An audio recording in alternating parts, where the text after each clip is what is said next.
Class 9 अब बात करेंगे रेजिस्टेंस इन पैरेलल। रेजिस्टेंस को अगर आप पैरेलल में रखते हो तो क्या होता है ना।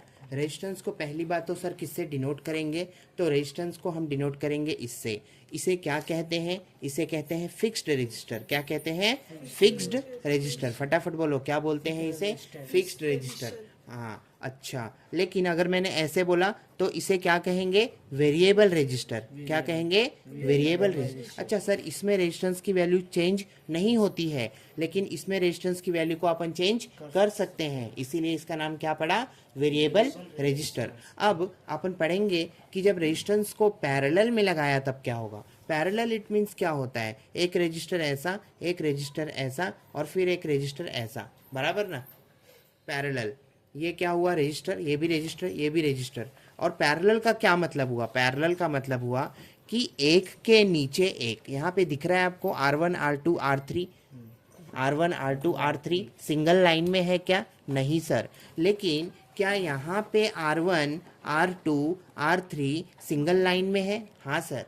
तो ये वाला हुआ रेजिस्टेंस इन सीरीज। बोलो ये वाला क्या हुआ, रेजिस्टेंस इन सीरीज। अगर सिंगल लाइन में रेजिस्टेंस को रखा जाए, ये पेन है, ये पेन पे 5 रेजिस्टर को मैंने सिंगल लाइन में रख दिया, that is called as resistance in series. लेकिन रेजिस्टेंस को अगर एक के नीचे एक लगाया जाए तो उसे क्या कहेंगे, रेजिस्टेंस इन पैरेलल। क्या बोलेंगे, resistance in parallel. Okay, so resistors are said to be connected in parallel when their ends are connected to both the sides shown in the figure.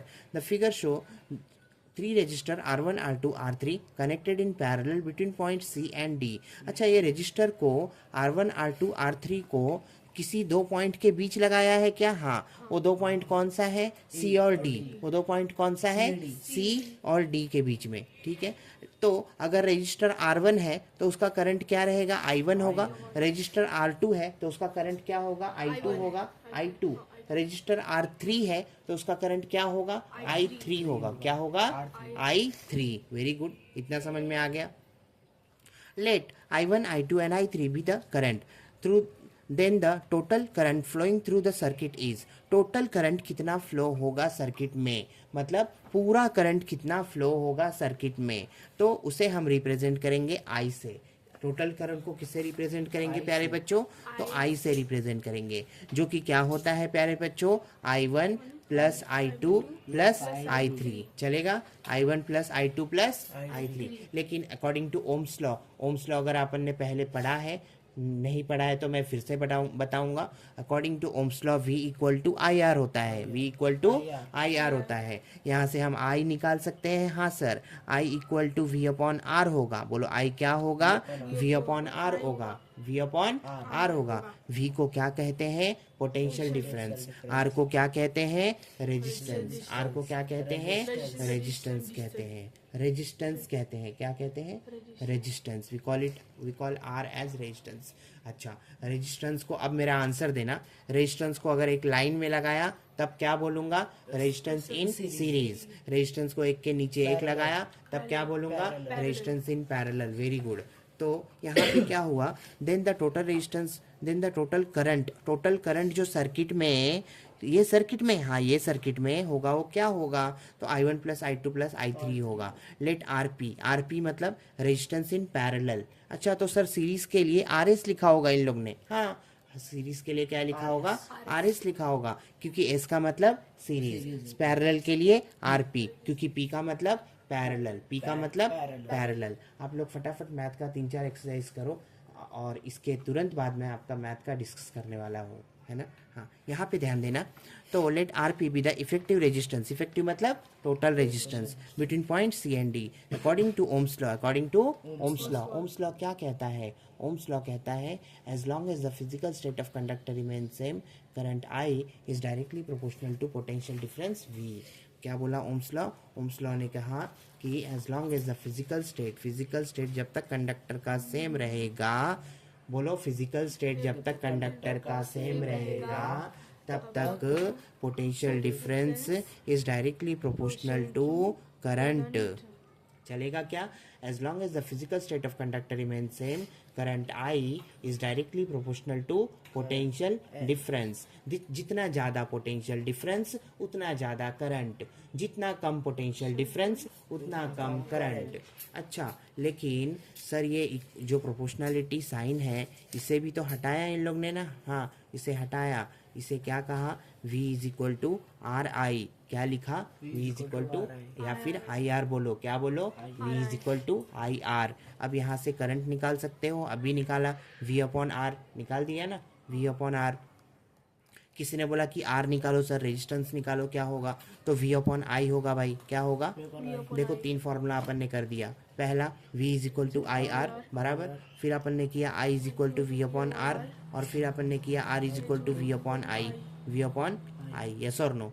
ये 3 फॉर्मूला किया है या नहीं? अगर क्वेश्चन कैसे भी आए तो आपको ये तीनों फॉर्मूले को घुमाने आना चाहिए। चलेगा क्या? हाँ। लेकिन ओम्स लॉ क्या बोलता है? Ohm's law states that as long as the physical state of conductor remains same, current I is directly proportional to potential difference V। मतलब इसमें जितना ज़्यादा आप potential difference अप्लाई करोगे, अगर ये कंडक्टर माना, ये पेन को मैंने क्या माना? कंडक्टर माना, तो इसमें जितना ज़्यादा पोटेंशियल डिफरेंस अप्लाई करेंगे उतना ही ज़्यादा करंट फ्लो होगा। जितना कम पोटेंशियल डिफरेंस होगा उतना ही कम करंट फ्लो होगा। मतलब जो करंट है इसमें करंट फ्लो होने का जो रेट है वो किससे डायरेक्टली डिपेंड करता है? तो पोटेंशियल डिफरेंस से। किससे? पोटेंशियल डिफरेंस से। ठीक है, इतना समझ में आ गया। आगे बात करेंगे तो यहाँ से आई निकाला, आई हमने अभी निकाला था, V अपॉन आर होता है, लेकिन क्योंकि रेजिस्टेंस इन पैरेलल सीख रहे हैं इसीलिए आर पी होता है। बोलो, क्योंकि रेजिस्टेंस इन पैरेलल सीख रहे हैं इसीलिए आर पी होता है। तो I is equal to V upon R. हाँ सर, समझ में आया कैसे? क्योंकि V equal to I R था, इसलिए आई इज इक्वल टू, ये आर नीचे गया, बराबर ना, V के नीचे गया। ठीक है सर, I1 क्या लिखा? V अपॉन R1 लिखा। I2 क्या लिखा? V अपॉन R2 लिखा।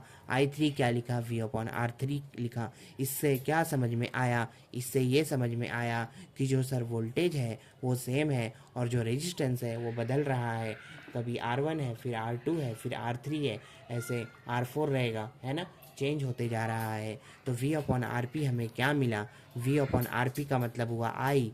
V अपॉन आर पी का मतलब हुआ आई। किसी ने बोला V अपॉन आर पी का मतलब क्या हुआ? तो बोलो करंट, बोलो करंट।